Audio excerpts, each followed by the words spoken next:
அகிலமெங்கும் உள்ள தமிழ் நேயர்கள் அனைவருக்கும் பரம்பரை ஜோதிடர் உங்கள் மனோ பாலாஜியின் அன்பான வணக்கம். கன்னி ராசியில் பிறந்த அன்பர்களுக்கு இந்த 2026 பிப்ரவரி மாதத்தில் நவ கிரகங்களின் பெயர்ச்சிகளால் உங்களுடைய ராசிக்கு எப்பேற்பட்ட ஒரு மாற்றங்கள், ஒரு முன்னேற்றமான ஒரு நிகழ்வுகள் ஏற்பட போகுது அப்படிங்கிறத பற்றி தாங்க இந்த பதிவில் இப்போ நம்ம பார்க்க போகிறோமுங்க. ஃபஸ்ட் டைம் பார்க்குறவங்களா இருந்தீங்கன்னா சப்ஸ்கிரைப் பண்ணி பெல் பட்டன் அழுத்தி ஆல் ஆப்ஷன் கொடுங்க. கன்னி ராசியில் பிறந்தவங்களுக்கு புதன் பகவானுடைய ஆதிக்கத்தில் பிறந்தவங்க தான் இந்த கன்னி ராசிக்காரர். காலபுருஷ தத்துவத்தில் 6ஆவதாக வரக்கூடிய ராசியாக இருக்கிறதுனால கடினமான உழைப்பாளிகளாக இருப்பீங்க, தன்னம்பிக்கைவாளிகளாக இருப்பீங்க. அடுத்தவங்க கிட்ட ஐடியா கேட்டு நம்ம வாழணும்னு நினைக்க மாட்டீங்க. முடிஞ்ச வரைக்கும் அடுத்தவங்களுக்கு ஐடியா சொல்லக்கூடிய ஒரு புத்திசாலிகளாக தான் இந்த கன்னி ராசியில் இருப்பீங்க. ஆனால் அந்த புத்திசாலித்தனம் எல்லாமே இருந்தாலும் ஆனால் உங்களுடைய உழைப்பு, உங்களுடைய முயற்சி, உங்களுடைய தன்னம்பிக்கையினால் நீங்கள் சேர்க்கக்கூடிய செல்வ செழிப்புகள் எல்லாமே சில நேரங்களில் பார்த்தோம்னா மற்றவங்களை நம்பியே ஏமாந்துருப்பீங்க. அது பணம் மட்டும் கிடையாது, சிலருக்கெல்லாம் பார்த்தோம்னா வாழ்க்கையே ஒரு போராட்டமாக போயிட்டுருக்குதே அப்படிங்கிற ஒரு வருத்தத்தில் இருக்கக்கூடியவங்க தான் இந்த கன்னி ராசிக்காரர். ஆனால் எப்படி இருந்தாலும் மகத்தான வெற்றிங்கிறது இந்த கன்னி ராசிக்காரர் கண்டிப்பாக அடையாமல் விட மாட்டீங்க. அதில் உங்ககிட்ட புத்திசாலித்தனமும் அறிவாளித்தனமும் கண்டிப்பாக உங்களை சக்ஸஸ் பண்ணியே ஆக்குங்கிறதுல எந்த ஒரு மாற்றமும் இல்லை. ஆனால் இது வரைக்கும் சமீப காலமாக இந்த குறைந்தபட்ச காலகட்டத்தில் ஏதாவது ஒரு பெரிய ஒரு முன்னேற்றம் நமக்கு அமைஞ்சதா, கிடைச்சதா அப்படின்னு பார்த்துட்டோம்னா கிடைக்கல.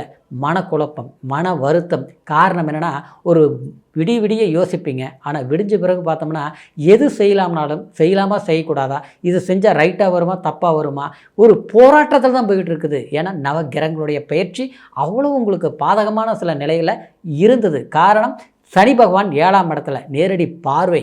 அப்போ நீங்கள் தெளிவாக இருப்பீங்க. ஆனால் திடீர்னு பார்த்தோம்னா யாராவது ஒருத்தர் குறுக்க வருவாங்க, அந்த வேலையை செய்ய முடியாது.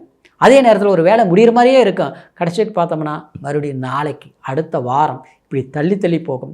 இன்னும் சொல்ல பார்த்தோம்னா யாருக்கிட்ட நம்ம அதிகமாக அன்பு வைக்கிறோமோ, யாருக்கிட்ட முழுசாக நம்ம நம்பி இருக்கிறோமோ அந்த இடத்துல பிரச்சனையை கொடுத்துருக்கும். அது ஃப்ரெண்ட்ஷிப்பாக இருந்தாலும் சரி, சிலருக்கெல்லாம் பார்த்தோம்னா அன்புங்கிற ஒரு வாழ்க்கை ரீதியிலேயே சில போராட்டங்களை நீங்கள் சந்திச்சிருப்பீங்க. இது மன வாழ்க்கை ஆனவங்களுக்கே கூட குடும்ப வாழ்க்கையில் சில பிரச்சனைகளை உண்டாக்கியிருக்கும். அந்த பிரச்சனைகள் எங்கே போயிருக்குன்னா, சிலருக்கு சட்ட சிக்கல்கள் உருவாகிருக்கும். சிலருக்கு பார்த்தோம்னா அது ஒரு போராட்டத்தில் முடியுமா முடியாதா, பிரச்சனைகள் தீருமா சரிப்படுத்த முடியுமா முடியாதா, இந்த மாதிரி ஒரு இடைஞ்சல் வந்திருக்கும். தசா புத்திகள் சாதகமாக இருந்துருச்சுன்னு வச்சுங்களேன், குடும்ப வாழ்க்கை நல்லா இருந்ததுன்னா தொழில் ரீதியில் பிரச்சனைகள் வந்திருக்கும். அந்த தொழில் ரீதினால் விரயங்கள் அதிகம், லாபங்கிறது கிடையாது, கடன் வாங்கி செலவு பண்ண வேண்டிய சூழ்நிலை, நம்மளால் மற்றவங்களை வாழ வச்சோம் ஆனால் நாம் வாழலையேங்கிற ஒரு குழப்பம். இப்படி இந்த போராட்டமான பொசிஷனில் இருந்து இந்த பிப்ரவரி மாதம் நவ கிரகங்களுடைய பயிற்சிகள் பார்த்துட்டோம்னா உங்களுடைய ராசிக்கு 5ஆம் இடத்துல உங்கள் ராசி நாதன் புதன் பகவான் 4ஆம் தேதி, அதாவது 5ஆம் இடத்துலேருந்து 6ஆம் இடத்துக்கு ராகுவோட பயிற்சி ஆகிறார். சேர்க்கை ஏற்பட போகுதுங்க. அந்த சேர்க்கை ராகு 6ஆம் இடத்துல தான் இருப்பாருங்க. அதாவது புதன் 6ஆம் இடத்திற்கு பயிற்சியார். ஆனால் அந்த பயிற்சி பார்த்தோம்னா குரு பார்வை பலம் பெறுது.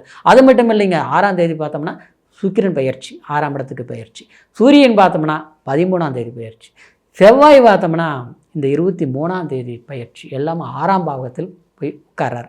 அப்போது அந்த இடத்த யார் பார்க்குறார்? 10ஆம் இடத்துல இருக்கக்கூடிய குரு பகவான் 6ஆம் இடத்தை பார்க்குறார். 6ஆம் இடங்கிறது சர்வ சாதாரண கிடையாதுங்க, உபஜயஸ்தானம்.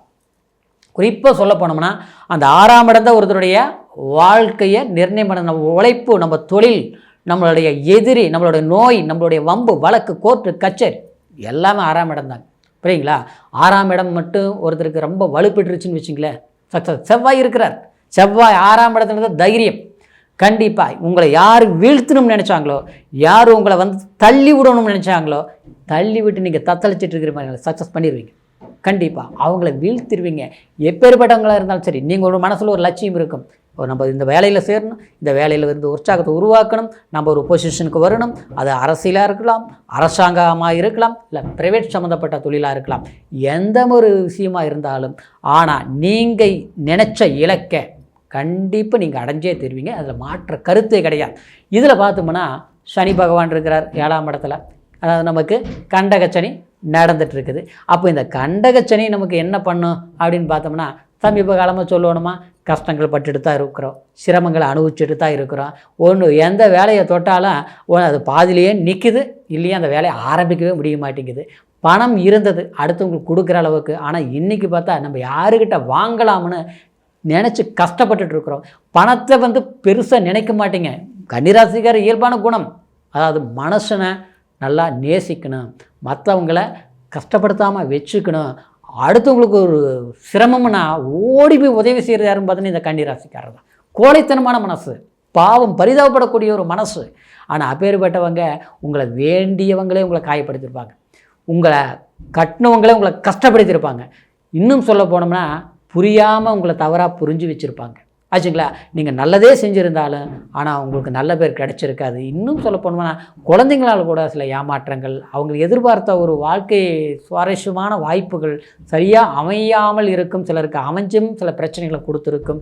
சிலருக்கு நம்ம நினச்ச வாழ்க்கையை அவங்களுக்கு அமைச்சு கொடுக்க முடியலையே, அதான் நினச்ச மாதிரி அவங்கள உட்கார வைக்க முடியலையே அப்படிங்கிற ஒரு ஏக்கமோ அல்லது எதிர்பார்ப்போ இருக்கத்தான் செய்யும் கன்னிராசிக்காரருக்கு. ஆனால் அப்பேற்பட்ட பிரச்சனைகளிலிருந்து மீண்டு, அதாவது உங்களுடைய சந்தோஷத்தையும் உங்களுடைய முயற்சிகளால் அது வெற்றியாக்கக்கூடிய ஒரு காலம் நிச்சயமாக இந்த பிப்ரவரி மாதம் ஏற்படுறதுனால நீங்கள் முயற்சி எடுங்க.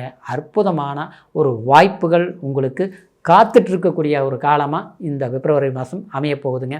இந்த 12ஆம் இடத்தில் கேது பகவான் சஞ்சாரம் பண்ணிட்டுருக்கக்கூடிய இந்த காலகட்டத்தில் முடிந்த வரைக்கும் ஜீவ சமாதிகளுக்கு போயிட்டு வாங்க.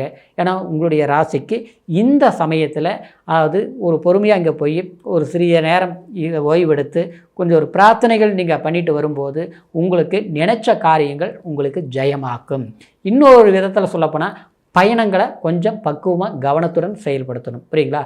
ஒரு வண்டியில் ட்ராவல் பண்ணுறோம், பொறுமையாக கொஞ்சம் நிதானமாக ஒரு 10 நிமிஷம் முன்னால் புறப்படுங்க. நீங்கள் அது கவனத்துடன் செயல்படுங்க, எந்த பிரச்சனை கொடுக்காது. அடுத்தது பார்த்தோம்னா கூட்டு தொழில் வேண்டாம். பெரிய அளவில் சொல்லுவாங்க, நான் அதை பண்ணுறேன் இதை பண்ணுறேன், ஒரு பெரிய அளவில் ஒரு இன்வெஸ்ட்மெண்ட் பண்ணணுன்னா பயங்கரமாக சக்ஸஸ் ஆகிருங்க. நீங்கள் கூட்டுக்கு வரீங்களா, கொஞ்சம் இன்வெஸ்ட்மெண்ட் பண்ணுங்கன்னா கண்டிப்பாக வேண்டாம், கூட்டு தொழில் உங்களுக்கு ஆகாது. அடுத்தது பார்த்தோம்னா குடும்ப வாழ்க்கையில் கணவன் மனைவி சம்மந்தப்பட்டது இந்த ரீதியில் கொஞ்சம் விட்டு கொடுத்து போகணும். பிரச்சனைகள் எது இருந்தாலும் பேசி தீர்த்துக்கலாங்கிற அளவில் கொஞ்சம் பொறுமையான முறையில் கையாளத்தான் சிறப்பாக இருக்கும். அவசரப்பட வேண்டாம், கோபப்பட வேண்டாம், ஆரோக்கியத்தை கவனமாக பார்த்துக்கணும். சரிங்களா? இது மட்டும்தான் ஆச்சுங்களா. முடிந்த வரைக்கும் சனி பகவான் வழிபாடுகள் தவறாமல் பண்ணுங்க. சனீஸ்வரர் கோயிலுக்கு போய் அதாவது நல்லெண்ணெய் தீபம் ஏற்றுறது இதெல்லாமே தொடர்ந்து பண்ணிட்டு வாங்க. ஏன்னா கண்டகச்சனி நடக்கிறதுனால சில கஷ்டங்களில் தடுக்கவும் முடியும், சில சந்தர்ப்பங்களை நம்ம சாதகமாக பயன்படுத்தவும் முடியும். அப்படிங்கிற ஒரு பயிற்சி நிலை தான் இந்த பிப்ரவரி மாதத்தில் இருக்கக்கூடியதுங்க. குரு 10ஆம் இடத்துல இருக்குதே, அதெல்லாம் ஒன்றும் கவலைப்பட்டுக்க வேண்டாங்க. 2ஆம் இடத்த 5ஆம் பார்வையை பார்க்கறதுனால பணவரவு தனவரவு நீங்கள் நினைக்கக்கூடிய சக்ஸஸ்ஃபுல்லான சில விஷயங்கள் நடக்கும். அதாவது கலைத்துறையில் இருக்கக்கூடியவங்களுக்கு சாதிக்கக்கூடிய ஒரு காலகட்டமாக இருக்கும்.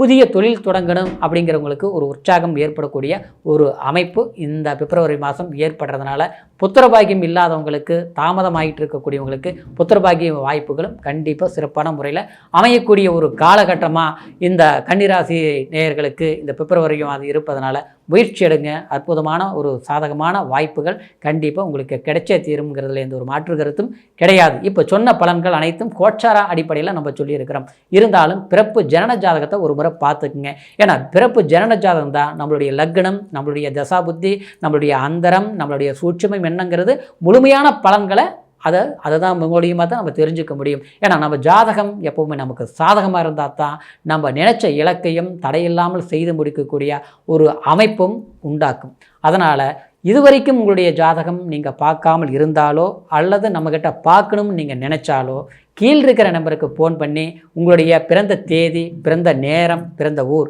3ஐயும் தெரியப்படுத்துங்க. எவ்வளோ தேசத்தில் எவ்வளோ தூரத்தில் இருந்தாலும் சரி உங்களுடைய பலன்களை ஆன்லைன் மூலியமாக கூட தெரிஞ்சுக்கலாம். உங்களுடைய ஜாதக யோகங்களை பற்றி முழுமையாக தெரிஞ்சுக்கிட்டு புதிய விதமான முயற்சிகள்ங்கிறது தொடர்ந்து எடுங்க.